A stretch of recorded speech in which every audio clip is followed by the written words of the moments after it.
Good morning, friends from all over the world. My name is Adriana. It is a pleasure to be here this morning with you. I'm speaking from California, and I know I'm connecting with friends from all over the world, whether live or later on our YouTube channel. Today, this morning, we are here for the Bezerra Spiritual Healing work that we do every morning on Sundays at 10 a.m. PST. But before I start the announcements and welcoming our guest speaker and tell you more about Bezerra Spiritual Healing Center, I would like to invite our friend Brian to do a beautiful opening prayer for us. Thank you, Brian.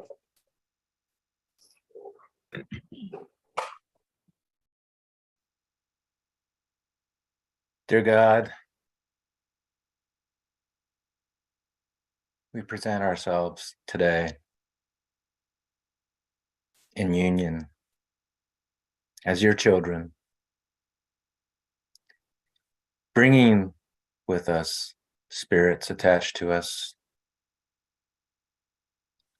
bringing with us our assistants, our beloved brothers and sisters who are our guardian angels, our spirit guides, our mentors, all vibrating with an energy of Jesus Christ, radiating love and charity. We welcome too those wayward spirits, even the spirits who are not well, who are attached to us in one way or another, because of the vibrations that connect us.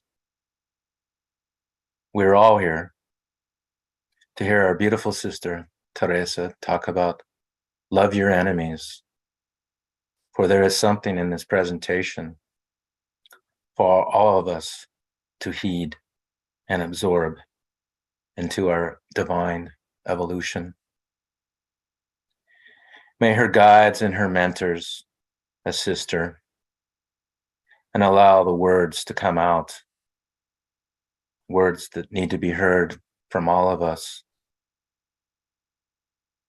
And may our God-given senses be open to the messages so that we truly can absorb what we need. And in doing so, Lord, may we stay open and pass it forward with what touches us, because we know we are all connected to this universe. And there are others who will hear this message, kind of like a boomerang, where it goes from us to the next and to the next and comes back and circles around to remind us of the message as we go about our week. So with that, Lord, we open today's services with love and charity as you teach us. So be it. So be it. Thank you so much, Brian, for this beautiful prayer from your heart and the beautiful words of Jesus, the love, the connection that bring us all together from all parts of the world.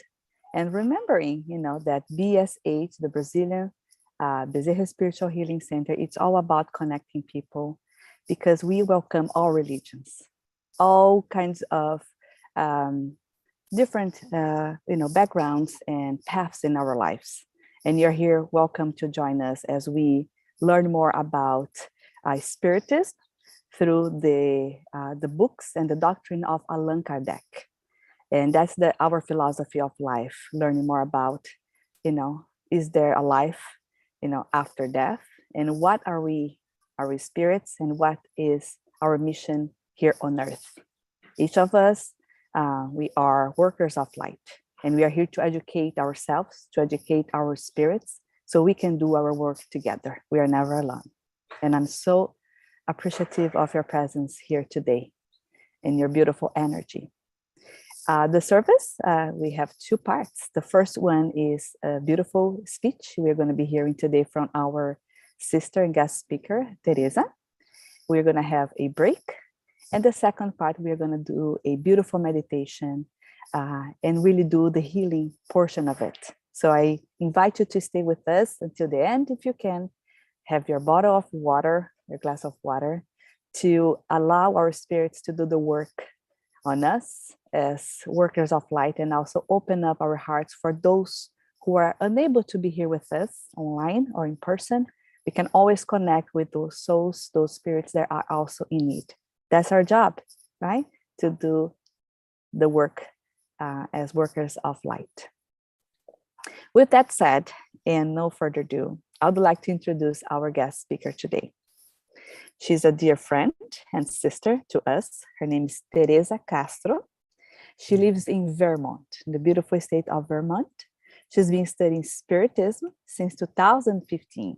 And while there is not yet a Spiritist center in Vermont, she attended studies, learning from outstanding presenters at IESS and SG New York. And since COVID, like most of us, she continues her studies on Zoom with various Spiritist centers, including Kardec Radio, where she hosts the Sunday prayer program.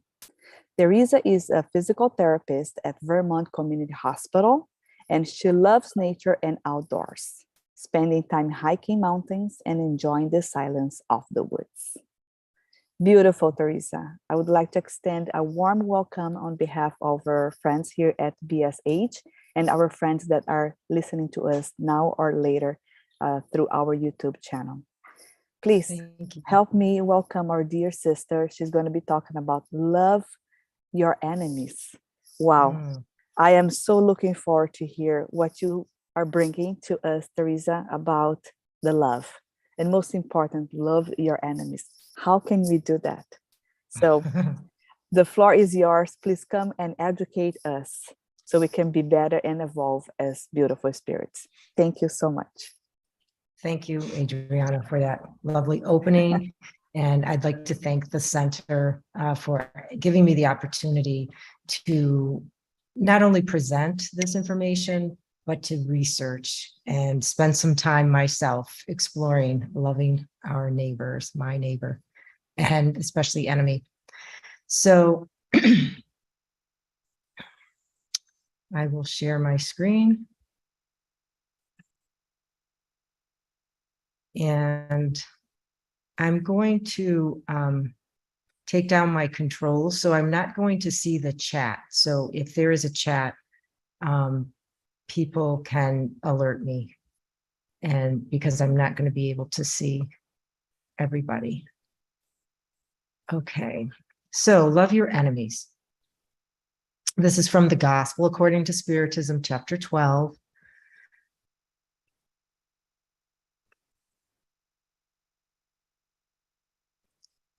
And as we saw a couple of weeks ago, our dear sister, Deborah Silva, gave a beautiful presentation on loving one's neighbor as oneself. And in there, we learned that neighbor meant everyone. So we kind of ask, why is there a need for chapter 12? Why does Kardec feel the need to give us chapter 12?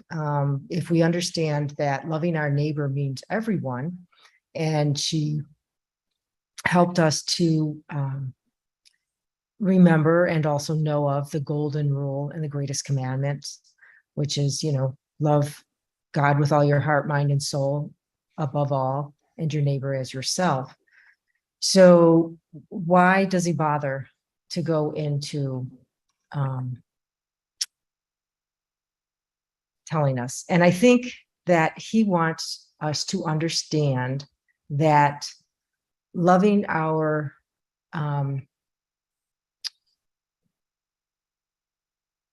neighbor is not the same as loving our enemy. So he wants to clarify, what did Jesus mean by love your enemies? And we can see human language.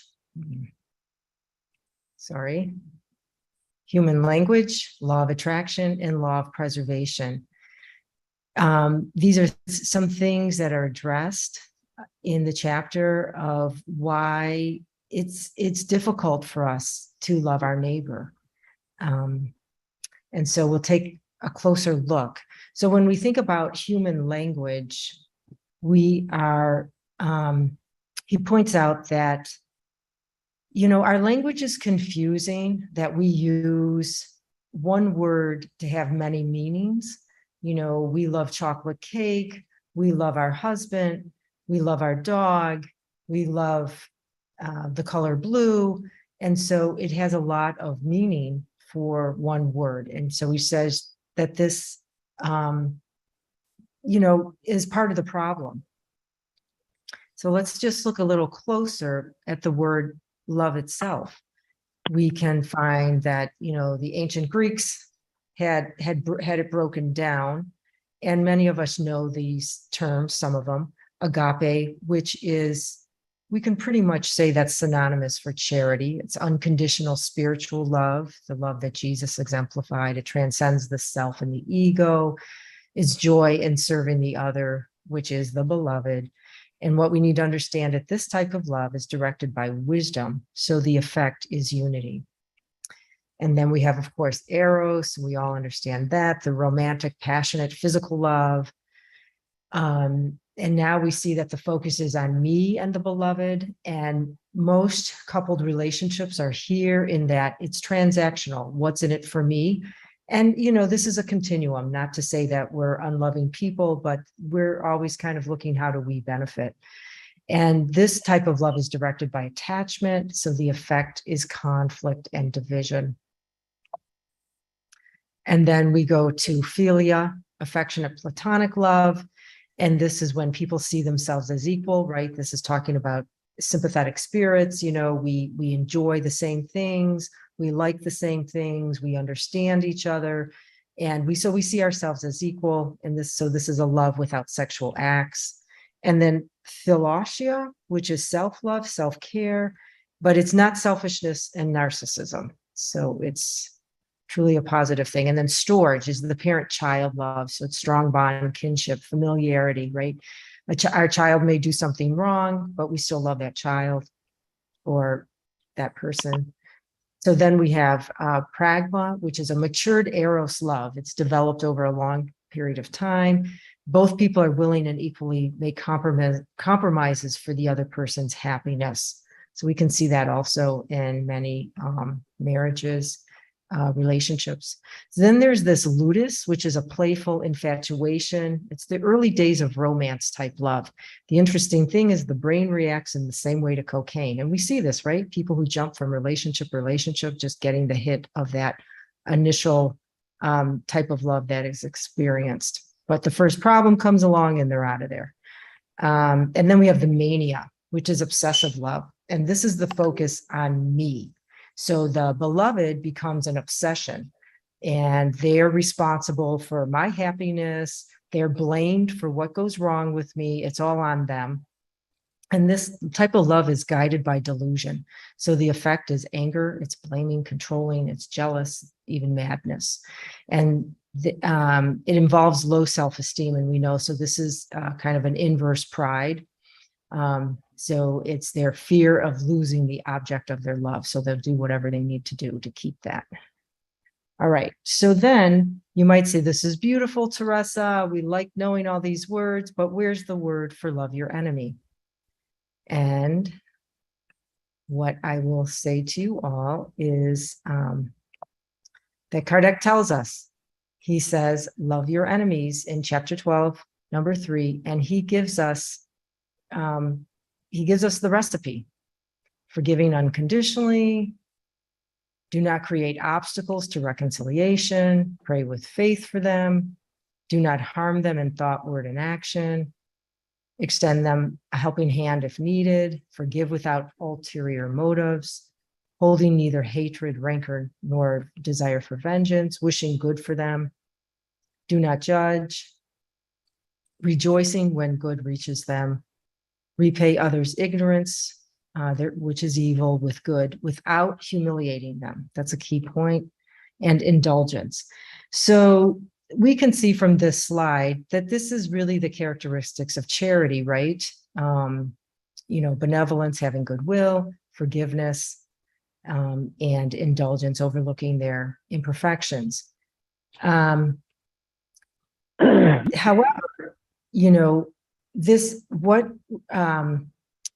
oops, I'm getting ahead of myself, sorry. So what we're finding from this is that there is love is like on a continuum, right? So there's different levels of intensity. So we do these things, all these things that Kardec outlined for us. But it's not like, I want to go out to lunch. I want to, cuddle up with you. I have this warm, fuzzy feeling in my heart. But, I can not harm in thought, action, and word. So there again, we can see that what we're being encouraged to do is expand this word love and to include this, because these are all falling under charity, but we're just seeing it in a less intense form, or, we're not having this warm, fuzzy feeling we may associate with love. Okay, so then that was the language. So then he talks about the law of attraction. And so the law of attraction is basically like attracts like, we know that, right? And it's a real law, you can look it up. It's one of the 7 natural laws that are listed here. And then here's what Einstein has to say about this law. He says that everything is energy, and that's all there is to it. Match the frequency of the reality you want, and you cannot help but get that reality. It can be no other way. This is not philosophy. This is physics. So what we're learning by the law of attraction is kind of what we learn in Spiritism, right? What we emit is what we attract. And so there's this whole idea, vibe high, have positive thoughts, attract things, and you attract that to yourself. And so then Kardec, he takes it a little bit further to explain the fluids. So he talks about the law of assimilation and repulsion of fluids, which is basically the law of attraction. And he says that, so when we emit bad thoughts, it's going to result in an uncomfortable energetic current. When we emit good thoughts, we have a pleasant energetic current around us. And so this is why we experience different sensations when interacting with friends versus foe, right? So we're coming back to, why is it so challenging for us to love our enemies? And he's saying this is one of the reasons. It comes down to the fluids. And our reasoning tells us that love your enemies and love your neighbor are not the same. And this is what we were talking about before in terms of that intensity. And so Kardec tells us we have wrongly believed that friends and enemies should share the same place in our hearts. So it's coming back to this heartfelt sensation and expanding that word love, that it's not just this warm, fuzzy feeling, ooey gooey feeling, whether it's, from our mother or from our lover or just the niceness of our neighbor, that it also can be expanded out. And we kind of know this, right? Because we all know we agree to disagree. We may not like that person, but we love that person. We don't want to see terrible things happen to them. Okay. So then Kardec goes to explain this a little bit further in talking about the universal cosmic fluid, right? So we get a better understanding of the operations of fluids, because when we talk about the universal cosmic fluid, it's everything in the universe. Everything in the universe comes from the universal cosmic fluid and its interaction with different principles. But just for simplicity, the universal cosmic fluid is everything in the universe, and it's on a continuum, right? When it's very etherealized, it's spirit, it's invisible. We can't weigh it, we can't touch it, we can't measure it. When it's condensed on the other end, it's hard matter. We see it, we feel it, we touch it, we can weigh it, we can measure it. And so Kardec is reminding us that we use this universal cosmic fluid through our thoughts and our will. And he says that it's a vehicle for transporting thoughts, not only our own thoughts, but thoughts to us, just as the air is a vehicle for sound. The universal cosmic fluid does not possess qualities of good or bad. It is modified by the emanations of the environment. And who's the environment? We are. So it's not that it's like, oh, that fluid over there is bad, so I'm going to go over here and get that good. No, it's what is created by us. So it's those energies that are collected there create that environment. And I think an example of that would be no solar. It's not necessarily a place so much that it is a state of being. It's the collection of vibrations that are there that kind of set the tone for the atmosphere. Okay, so the energetic current of the universal cosmic fluid is designated according to its properties and its effect. So if there's goodness, it's calming. If there's hate, it's irritating. So we can see if we're with an enemy, it's going to be irritating. That's not going to make for a very, warm, welcoming atmosphere. Okay. So I know Mark Carlos is just laughing about, I'm pretty technically challenged. Okay, so the thoughts manipulate the universal cosmic fluid, creating images that are received, they're reflected, and they're stored in our perispirit. So he's kind of telling us the importance of this fluid and how it has an effect on us, right? What we're emitting, how then it's being stored in our own perispirit, which is that bridge between the spirit and the body. And so he says the perispirit affects the physical body by way of the molecules, because again, it's the bridge. And so from here, we can see as if we're in this negative space, negative energy, negative talk, negative thoughts, we have an impact on our own physical body through the perispirit and results in illness. And this is why we say that all illness stems from the spirit. So thoughts produce a physical effect that influences one's moral estate. So qualities of the perispirit result from qualities of the soul, because we have to be careful. Sometimes we can think that, oh, it's these bad fluids that are making me sick or whatever. But we have to understand that this is emanating from the spirit. It's not from the outside. It's, so to speak, it's from our spirit, the essence, the vibrational level of our spirit. So compatibility, fluids are combined due to similar nature. Dissimilar fluids repel one another. Okay, so there you have it, right? So when we're with an enemy, we're probably not compatible, so we're going to repel.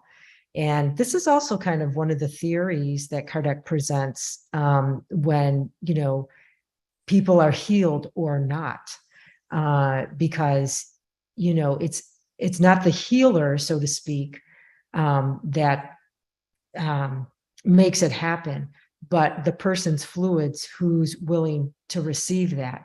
Do the fluids connect? Are they on the same vibrational level? So that's when we talk about faith, believing, and sincere faith. And this is why people can go to a healer, one person gets healed and the other doesn't. And it comes back to the fluids. All right. So then we might be saying, okay, we're stuck. This is bad. But no, there's a remedy, Kardec tells us, because the perispirit it's our fluid source. So he says, if you, walk in a room of, bad energy, and we know this, you walk into a room that they're discussing politics and they're talking about the complete extreme of what you believe, you can feel that right away that you're not in good company. But he says, we can be a repellent of bad fluid emanations just by using good ones. So we can, instead of attracting, getting into opposing these people, is just to have positive thoughts and God bless them, and to to keep a positive, good thoughts. So you're involved with good fluids instead of joining the problem, so to speak. Okay, and so we see that the spirits back this up in question 887. Kardec asks, so Jesus taught love your enemies, but isn't loving our enemies contrary to our natural tendencies? And doesn't feelings and opposition, hostility proceed from a lack of sympathy between spirits, right? People who sympathetic spirits are those who have in common, they like each other, they like the same things, they understand each other.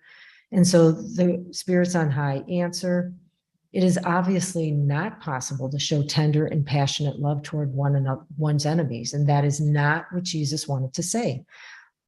What he wanted to say was loving one's enemy means to forgive them and to return good for their evil.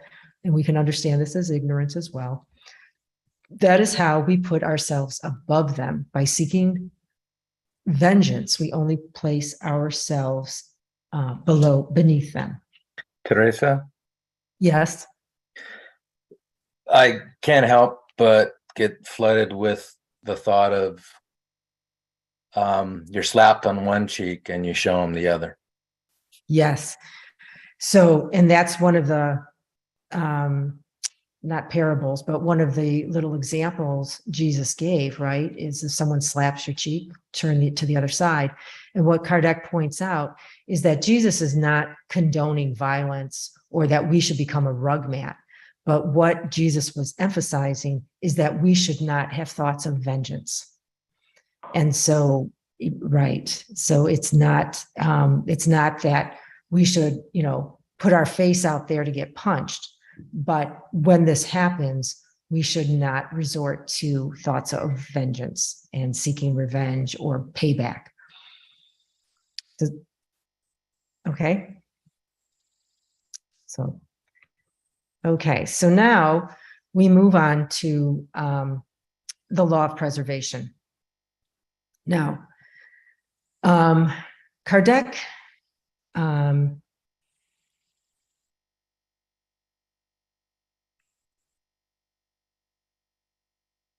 so we learn about the law of preservation from the Spirit's book. And it's a self-preservation. So it's the need to stay alive instinct, and it's given by God to all beings. And just as Kardec always tells us that every instinct is for a reason, there is a reason for self-preservation. One is all beings must collaborate in the designs of providence. And two, life is necessary for beings to protect themselves. And so I include this podcast by Luis Lima. Now, in the podcast, he's talking about pride and selfishness, but it coincides with this lecture in a lot of ways, because we'll come to see how pride and selfishness is another obstacle to us loving our enemies. And so we look at this self-preservation, and we kind of equate it with evolution, right? To keep us alive so we can evolve and we can be, collaborate in Providence's designs. So each kingdom has a fundamental attribute. And so when we look at the mineral kingdom, the attribute is attraction. And the Spirit's book gives us the definition of law of attraction. It's the force that unites the material elements in both organic and inorganic bodies, right? So the molecules and atoms like attracting each other, holding together. And we see this in the mineral kingdom, the crystals, the minerals. And then once we go to the plant kingdom, attraction is still there, but the attribute here is sensation. Photosynthesis, all that stuff. And then in the animal kingdom, attraction's still there, sensation's still there, but now the attribute is the instinct for preservation, which is primary in the animal kingdom. We jump to the human beings, and again, attraction's still there, sensation's still there, but now, and so is self-preservation. This instinct is primary. Self-preservation instinct is primary, but we also have the attribute for reasoning. And out of this reasoning and self-preservation is the origin of pride and selfishness. Now, we're not talking about the pride and selfishness we experience today. We're talking about the origin of pride and selfishness, that need to keep ourselves alive. And so, again, I took some of this information from this podcast, and I encourage everyone to listen to it. It's really nicely done.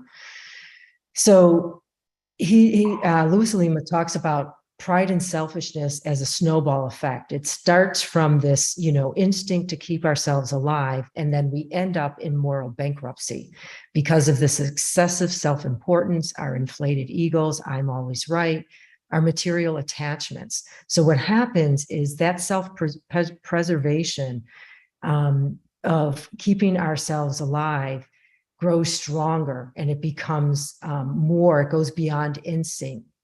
So he says, in order for us to kind of protect it, we use tools, which he calls a firewall, to keep other people out. We build this firewall around us, and that we use weapons, right? Because we have to kind of keep it going and support it. This idea that, I'm most important, I must survive,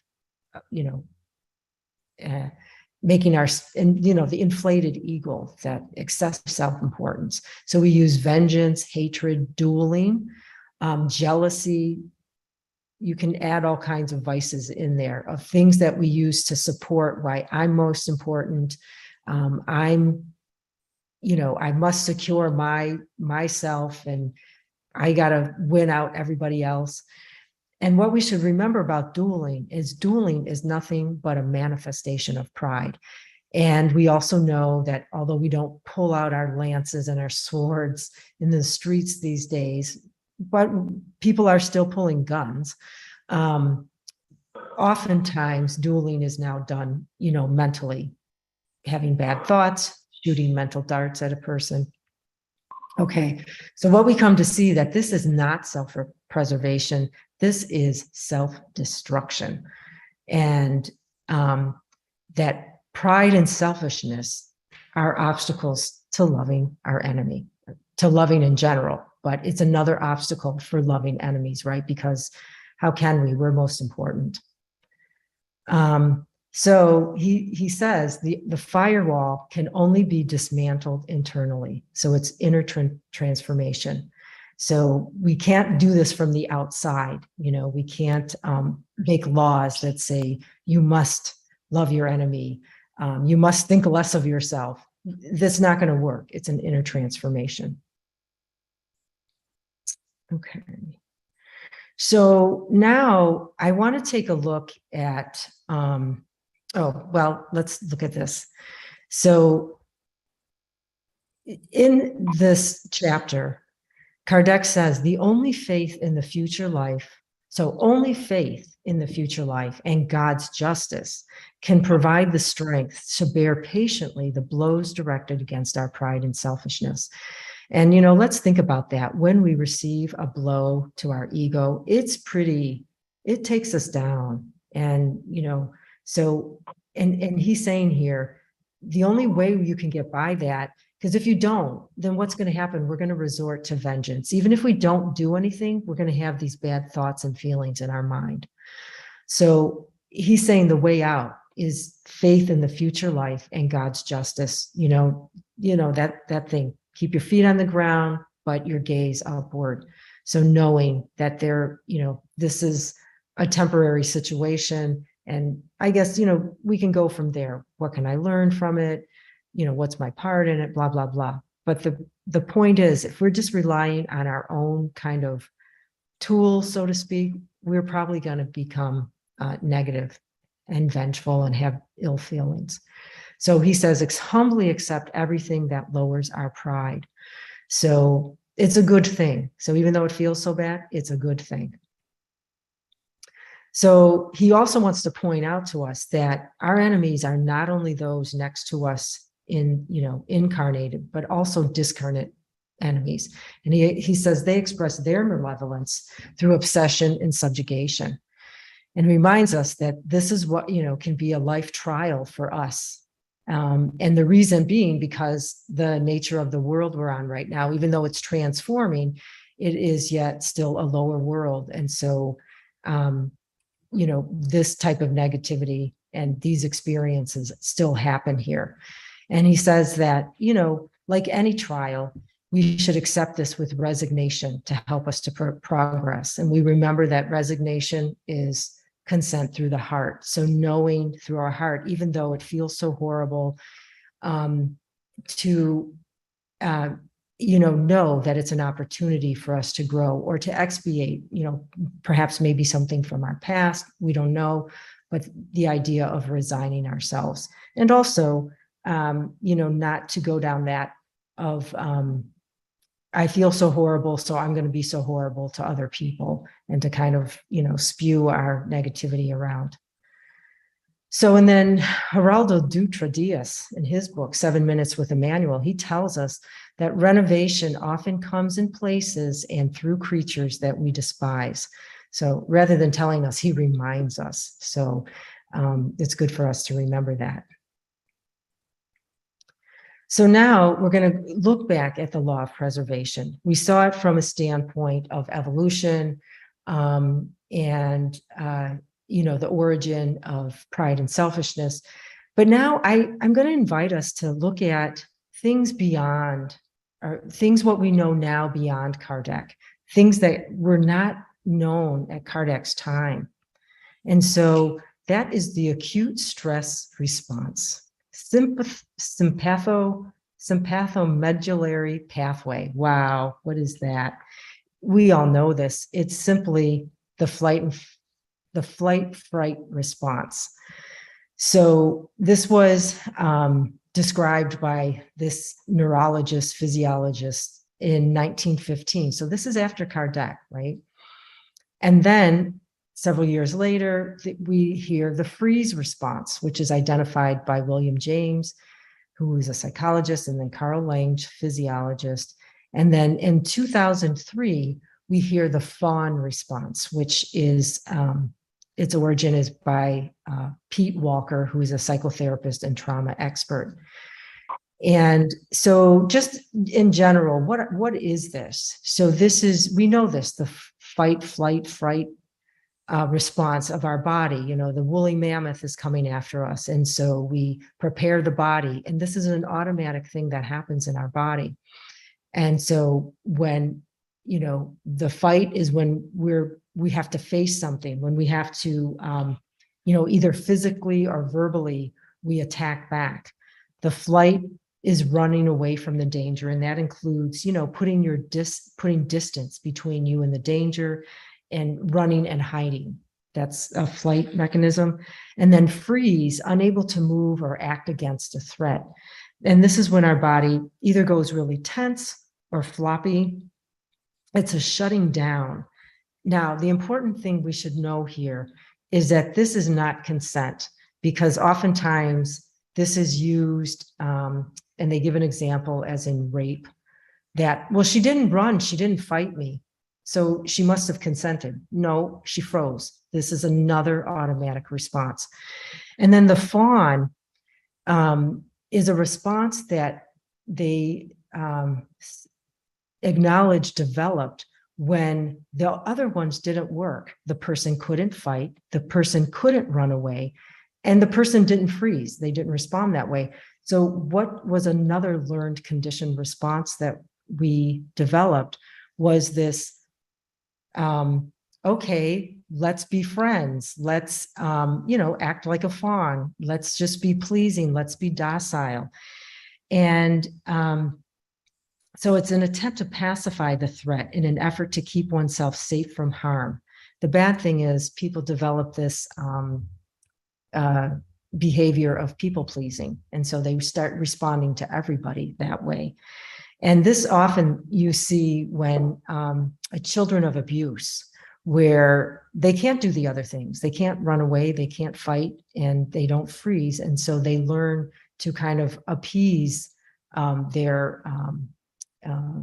persecutor. So they said it's often related to abuse. So, okay, so we're thinking, so let's understand the stress response. These are stress responses. And so it is part of our evolutionary development. We perceive life-threatening situations, an unconscious and automatic process. And it happens for us to preserve ourselves, to protect ourselves, right? So what happens is it starts in the amygdala. And the interesting thing about the amygdala is this is an old part of our evolution. So it is the processing place for emotions and especially fear. And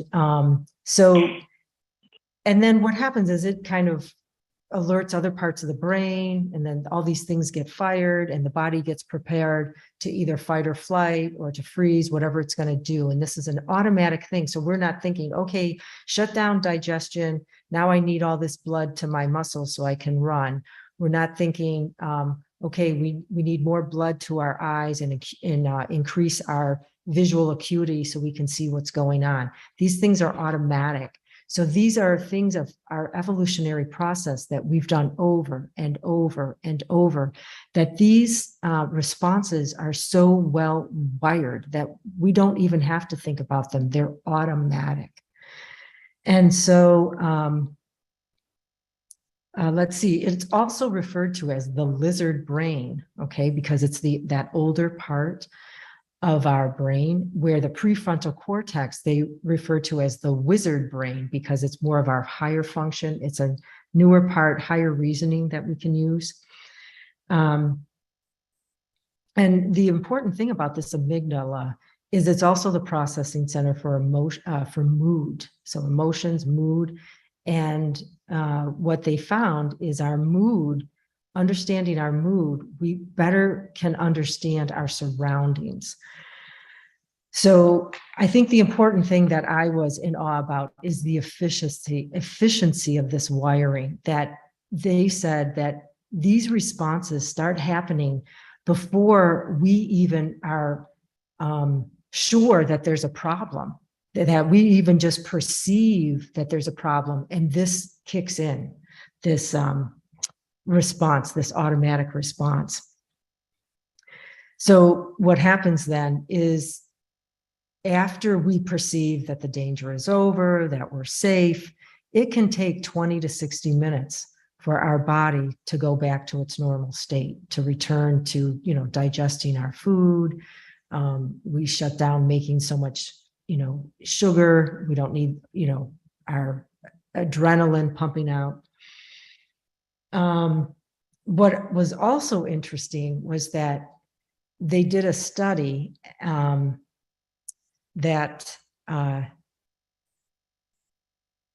what they found is people who had more of a social network for support had increased longevity.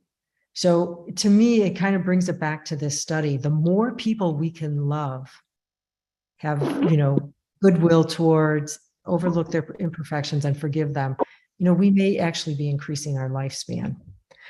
So here, they point out that the modern stressors today, we're not facing the woolly mammoths anymore, but they're more, today they're more psychological. We're going on a job interview. We're asking someone out on a date. We're wondering what someone thinks of us, or, so our stressors are different today, and they tend to be more, even more psychological than physiological so much. And the important thing to also realize is when we're in this stress response, too often, this is, chronic stress. And this, again, it's going to have an impact on our perispirit. It's going to affect our molecules, and we end up with disease. So, there's a way to manage it, right? We know about yoga and exercise and meditation and praying. These are ways that we can, so to speak, we can respond to that response, like to cool it down. It's a lot about taming our emotions, right? Emotional management, knowing that this is not the woolly mammoth, that this enemy is okay. This is another person. They have baggage. I don't know. Our fluids don't connect, but, to kind of get to manage this better than let it go out of control. I don't like that person. They're evil. Let me slander them and feed into this negativity. So I think the two most important things why, I went off into that thing about the stress response is, number one, how ingrained it is. And let me go back here, and that pathways that we keep using over and over and over again. And so it's like what we know about insanity, right? We keep doing the same thing over and over again, expecting different results. It's not going to happen. There needs to be a change. And so it's about learning to build new pathways. And how do we do that? Is by having, new thoughts.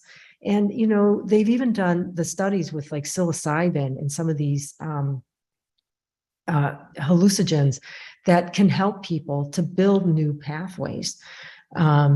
So, we don't have to go there, but the point is that there is a way out of this. And that I think that's so even the problem is giving us the answer, right? Because what we're learning is our brain, right, is we have a prefrontal cortex where we can have higher reasoning. And we also know through spiritism that the brain is only the instrument, that, the spirit is the will is the manager of the mind, right? And so we need to be in control of our thoughts and what we're thinking, and they have an effect further on down the line. So it is coming back again as we better know ourselves. And so I think this is good for us to know, to understand this physiological perspective, which Kardec was not able to present to us because it had not been determined at that time. But as we can better understand ourselves, right? They told us the better you know yourself, the easier you can to progress. So we need to better understand ourselves and tame our emotions, emotional management, and make new pathways instead of resorting to these old pathways, because they're so easy, they're so ingrained, they're automatic, they're like deep rudders in our brain. And so, I present this information, like I said, because it was not known at Kardec's time. And so why we want to love our enemies.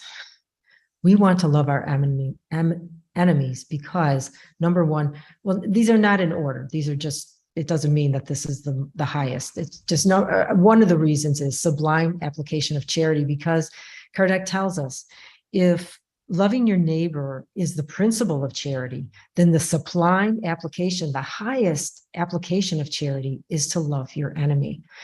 And along with that, number two, mastery over our pride and selfishness. And he's like saying, anytime we can have victory over this, we need to go for it, because this is a big part that's holding up our progress, personally and as collectively. And then another reason is because it's pleasing to God.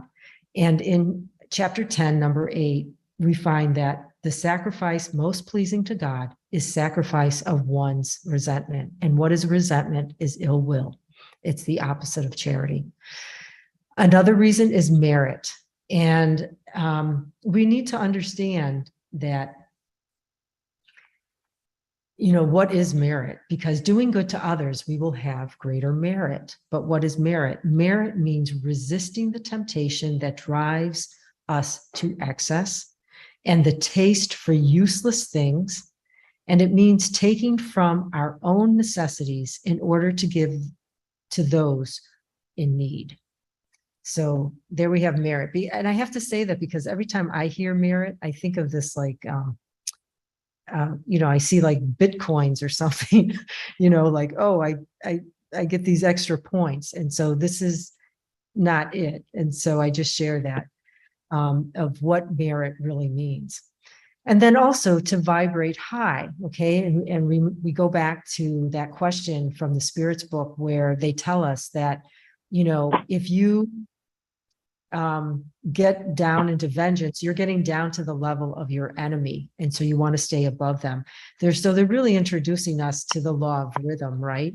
That the pendulum swings. And so if negativity is coming at us, we need to kind of vibrate higher and just let it pass right on through, rather than succumb to it.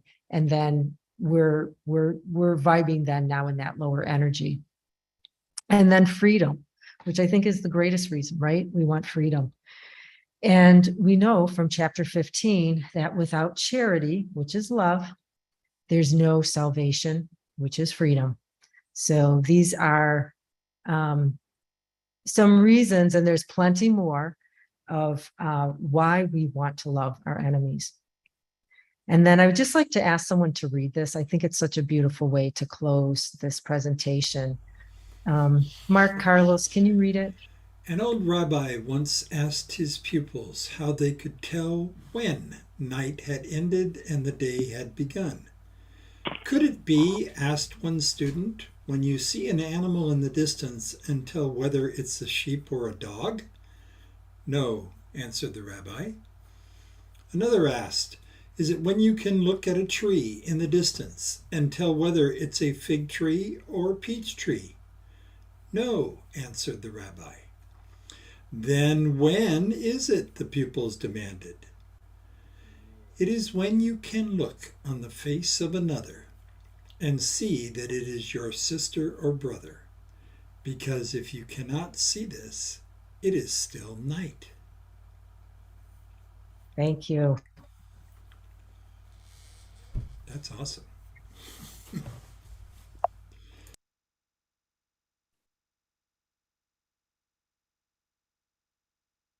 Okay, so there you have it, my friends.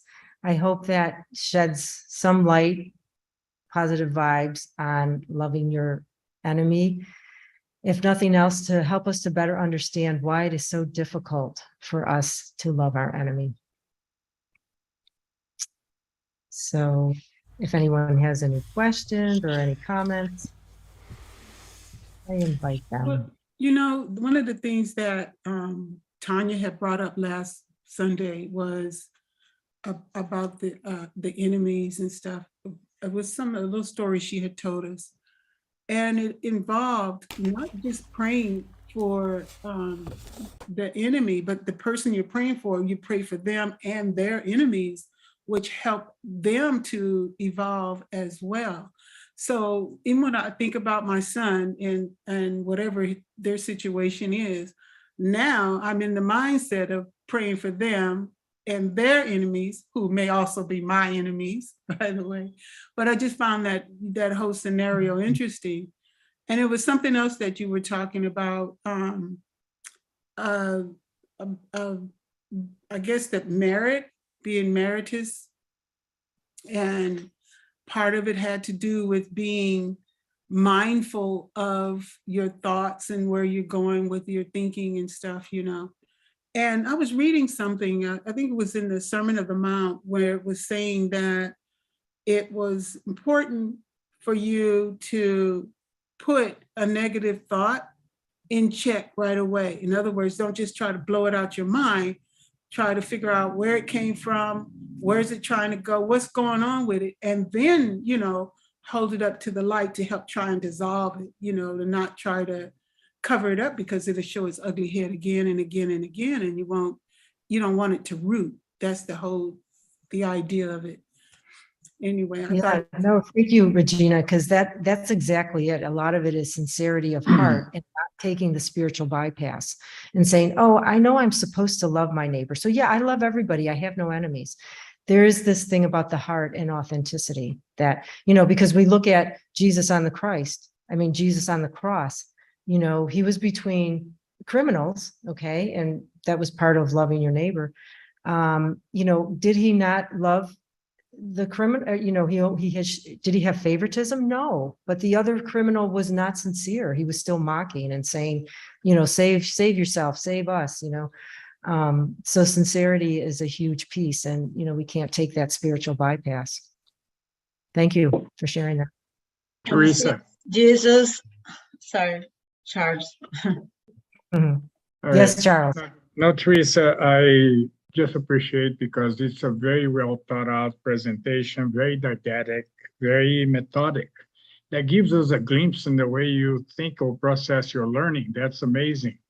And the quote that you use at the last slide, that's so representative, and that's evidence that if we're still here in this planet, that means it's still night for us.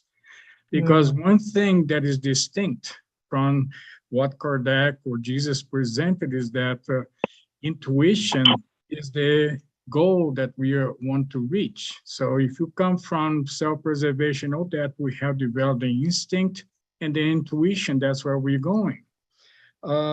Because in reality, the word enemy in Old Hebrew means the oppositor. Is that is opposition to us. So it could be an external oppositor, the other, or within us, ourselves. So to love your enemy is a great message that Jesus emphasized, to be compassionate, not just to those external enemies that we perceive as enemies, but also to ourselves. That's why Spiritism calls us to renovate ourselves or improve ourselves, study and all that, because that's the path. So it's amazing. And I appreciate also the understanding of the universal cosmic fluid. It's a reality that affects not just my reality, but the entire reality of the universe. And there's one saying that comes to mind, and Brian brought it a little bit up about that, is that, I don't know who said that, but he said, well, God is in me and I'm in God, or vice versa, a version of that. Remember that? So I think that's, to me, is the representation of how we can improve ourselves and see our enemy as ourselves and love them, not because they're outside of us, because they are part of us. An enemy is my reflection, is who I see in the other, is I'm looking at myself. So when you take from that perspective, it's very interesting, this parable, or this understanding of love your enemy. But thank you. Thank you for the presentation. No, thank you for that those additional comments. Thank I you. appreciate the slides. Very good. Thank you. Thank you. Tanya? So brother, interesting, let me go for my mind. When you said the cross, when Jesus in the cross, he even gave us the lessons, one more example there in the cross, loving his neighbor. You see, he was not bad with them. He knows them. He knows their soul, where they come from, why they were there, because he knows them. And one more example he did. He loved his neighbor. He gave us example, loving his neighbor again. It's so beautiful. All the passage, all the footstep of Jesus Christ with us, it is very close analyzed. We will feel God's love walking on earth through him. Correct. We will feel the light from God through him shining on us in every word and every step he gave in his lifetime here. Oh, and when you're talking in your speech, the mentor spirit said to us to pay a close attention, because those we were enemies of them in the past, and those who are our enemies in this life would create a cycle of reincarnations because the lack of love. Because in the past we hated, we caused disturbance. We shine in because I believe we just shine light, but he said we shine darkness. I know for God's sake, it's the first time I heard this we shine, because for me shine is light, né? But he said we shine darkness. And until we learn to shine light with those that we hate, and we create the hatredness back and forth, like a boomerang. And until both sentiments of both sides do not learn to shine light and love, will be not conciliation. It is the moment you're talking on your speech, talk about the universal fluids and the importance of the energy, to understand the energy.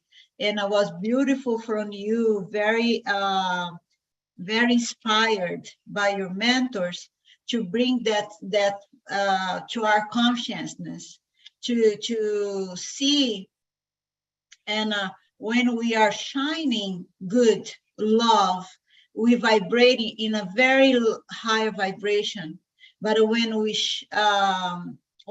are in darkness, our vibration will be dark.